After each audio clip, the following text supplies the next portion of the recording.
Good morning, First Church.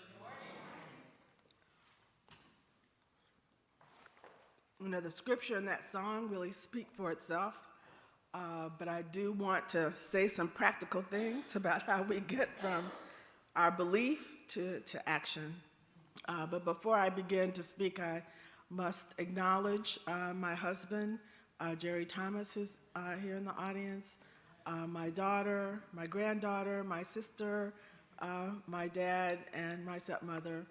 I think Dwight had me because if my family comes to church, that's a pretty good crowd on a holiday weekend. But I want to talk this morning about being an evangelist. Oh, I'm sorry, my aunt and uncle are also here, Aunt Sonia and Uncle Walt. I want to talk this morning about being an evangelist for democracy. This church and the heritage of the American Missionary Association have been a prime mover in the expansion of American democracy. This church has been a prime mover in the expansion of democracy in Georgia, especially as it includes African Americans at every level of government. From the time of the Amistad, we have understood the call of Christianity to include feeding the hungry, clothing the naked, healing the sick, setting at liberty those who are oppressed. In this life, not just the next. We believe the Son of God walked among us and knew the life we know in this life. We believe Jesus came to set the oppressed, the captives free in this life. I was brought up to understand that politics is how we feed the hungry and heal the sick and give refuge to the stranger. That the people elect their leaders and the leaders are to serve the people. That ideal, government of the people, by the people, and for the people, to quote Abraham Lincoln, who has a statue in this, whose image is in this congregation, is something that is at risk right now in this state and in this nation. I heard this morning over 299 election deniers are on the ballot across the country today, including in the 14th district, congressional district in Georgia. Now, if we had time, I could do a whole section about how democracy is under attack across America, especially across the South and the swing states. But as Trevor Noah would say, ain't nobody got time for that. That Georgia has saved America with Carter and King, but Pastor only gave me 20 minutes and he gave me a clock right up there to make sure I stayed with it. That democracy is under assault in Italy and Hungary and of course the Ukraine. But I grew up in this church and I remember Reverend McEwen kind of cut it short when the Falcons were playing, and I know they got an early game. So even the folk on YouTube, are like watching the clock. I came to Atlanta in 1961. My parents wanted to be a part of the civil rights movement. They left New York and came back south to Atlanta.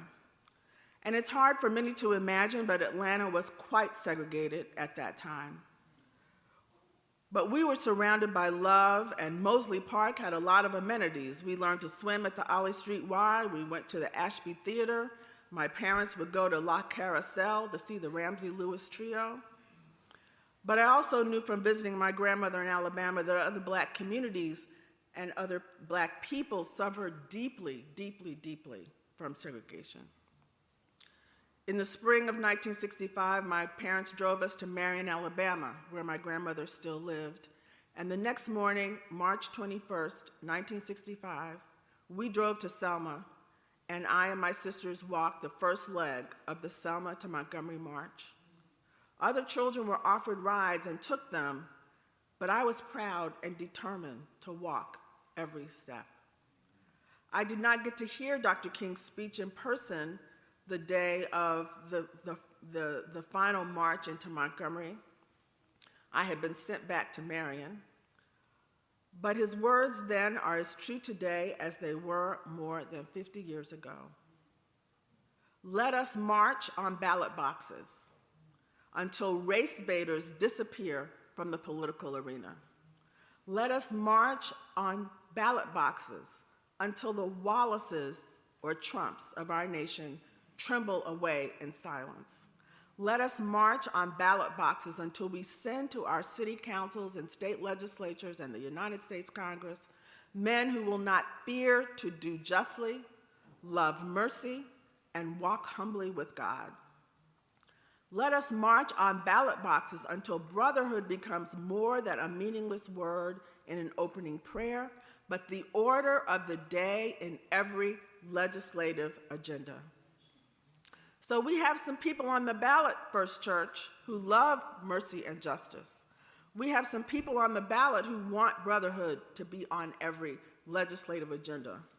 But we also have some folks on the ballot who are race baiting, even in 2022. They call it divisive concepts, parents' rights, tough on crime, and they even call it pro-life. But it is a doctrine that seeks to deprive our children of the true history of this country, and especially of our people. The pride in what our people have overcome, what our people have built. It is a doctrine that seeks to undermine public schools and undermine the faith in our public school teachers. And my mother was one, my stepmother was another. It is a doctrine that wants public safety for some people and slavery by another name for folks who look like me. It's a doctrine that refuses to provide quality health care for the working people in Georgia, that stands by while 6 hospitals close, including the one where my husband went when his heart was failing, right over here on Boulevard, that tolerates the highest maternal and infant mortality in the country, and yet demands to control the most personal decisions of women and their partners. We need evangelists for democracy. In poll after poll, most Georgians oppose forced birth. Most Georgians want good schools for our children, childcare, pre-K for all children, and access to quality, affordable health care. The electorate in Georgia is 40% people of color. So why don't we have these nice things? Why does our state have billions in the bank and people are sleeping under every underpass in this town? Why do we have a funding formula for schools based on 1980? The party that controls the governor's mansion, the legislature, and all the constitutional officers make it as hard as they can for our people to vote. In 2020, 5 million people voted. We had drop boxes. It was easy to cast a mail-in ballot. 1.5 million people voted by mail. You know what happened. Our friend over there at Ebenezer ended up in the Senate. But did the losers shrug and say, well, that's democracy at work? No, they did not. The party that controls the State House changed the law.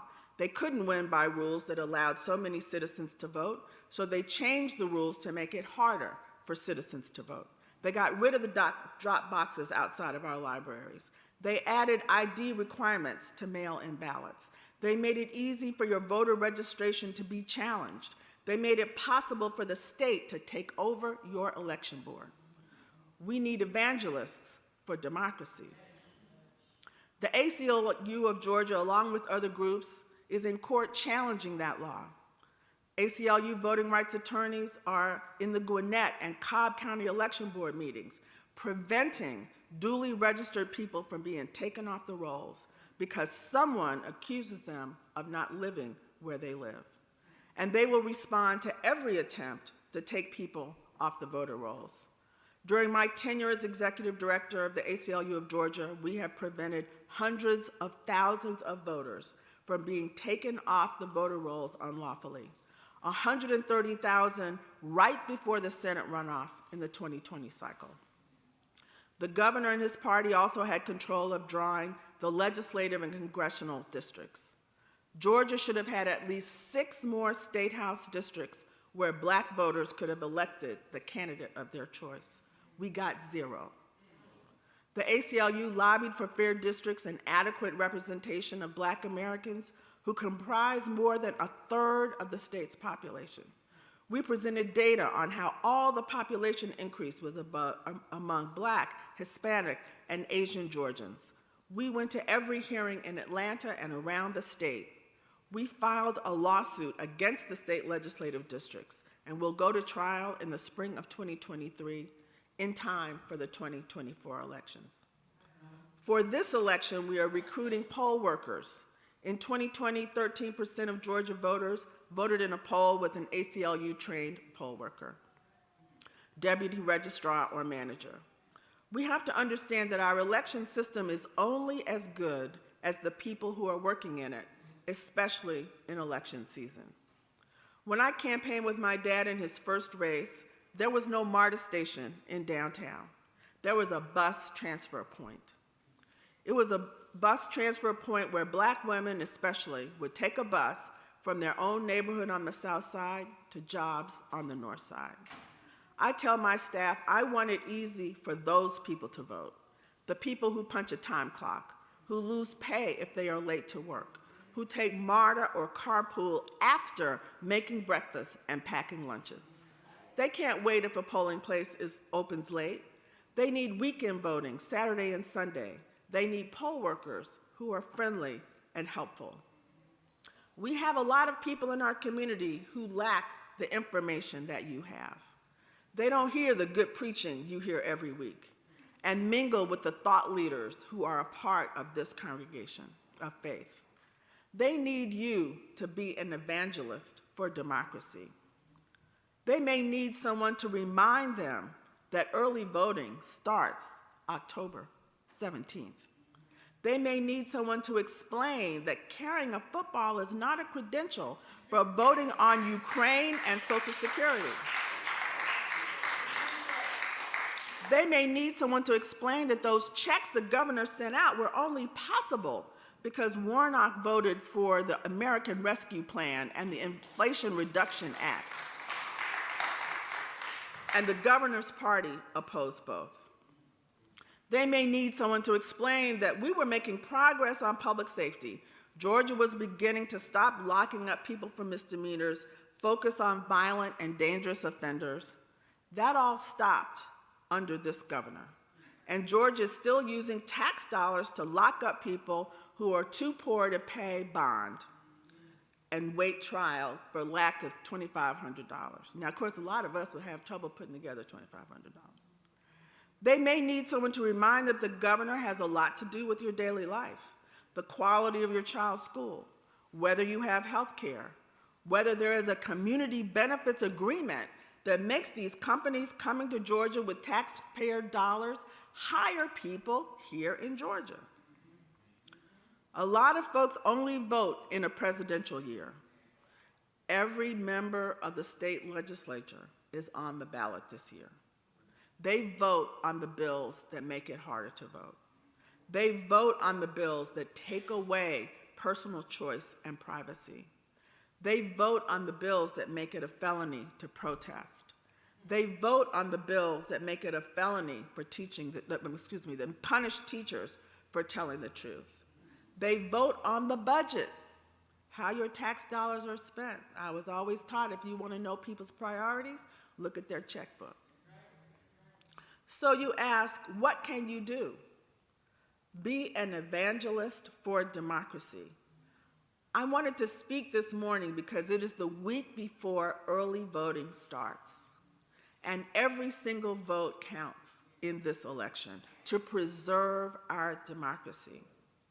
So be an evangelist for democracy. Georgia is one of the wealthiest states in the United States. We would be the 48th largest economy in the world if we were a country. We can do better. It's not about personalities on the ballot. It's about their policies. It's about what policies will be good for our grandchildren, what policies will be good for our communities, what policies will be good for our seniors. And if you want to feel how stark the choices are this year, it's not what candidate would you have a beer with, but what candidate would you leave your grandchild with for 5 minutes? If you use that standard, the choices are not even close. If you want to, we need evangelists for democracy. So be that person who drives a neighbor to the polls. Be that person who annoys all the millennials in your family who say, I don't know, this don't make no difference, we didn't get nothing. Harass them until you see the I voted sticker on their lapel. Be that person who helps your barber or your hairdresser understands not only why it matters that they vote, but that they talk to everybody in their chair about why it is so important that they go to the polls. Be that person who organizes a trip to early vote. Be that person who emails the family with every date on the bookmark that should have been in your bulletin, so that everybody knows when does early voting start, when does that. We work very hard that there are 2 mandatory Saturdays every county in the state of Georgia, and there is Sunday voting in virtually all of Metro Atlanta. So we are trying to give people every day from the 17th to November is the last day to vote. So we want people voting early. So there are no excuses. Things always come up. Children get sick, the job won't let you off, people have to travel. So vote early. Be that person who has the Secretary of State's app on your phone and can look up people's registration and early vote locations. There's an app for that. Be that person who signs up to be a poll worker. ACLUGA.org has information on these and other ways to help. Let's remember 2020 was the guy was calling up, he wanted 11,000 more votes.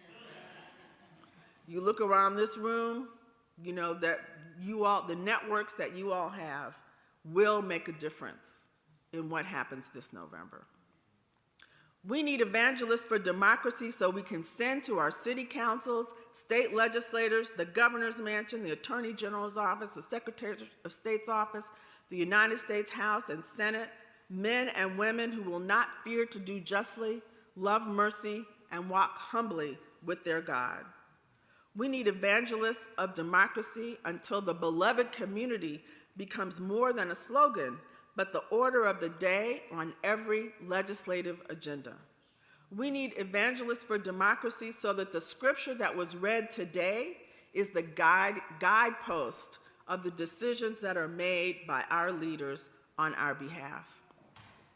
We need evangelists for democracy so all over Georgia, God's children will be able to walk the earth well-fed, well-clothed, healthy, educated, and most of all, free.